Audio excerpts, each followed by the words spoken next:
સમાચારમાં આગળ જોઈએ તો મોરબીમાં શેર માર્કેટમાં રોકાણના બહાને 48.14 લાખનું સાયબર ફ્રોડ કરનાર ગેંગના 4 સભ્યો ઝડપાયા છે।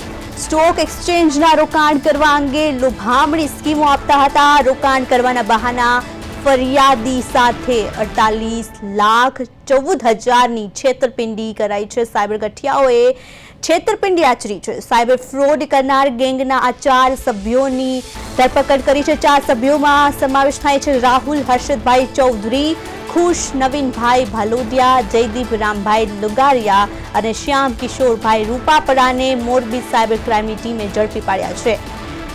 કાયદેસરની કાર્યવાહી પણ હાથ ધરી છે। સાયબર ફ્રોડ કરનાર ગેંગના 4 સભ્યો ઝડપી પાડ્યા છે। મોરબીમાં શેર માર્કેટમાં રોકાણ કરવાના બહાને લોકો સાથે છેતરપિંડી કરતા હતા અને 48 લાખથી વધુ રૂપિયાની છેતરપિંડી કરી હતી। મોરબી સાયબર ક્રાઇમની ટીમે આ 4 લોકોને ઝડપી પાડ્યા છે। આરોપીઓ સામે કાયદેસરની કાર્યવાહી શરૂ કરાઈ છે।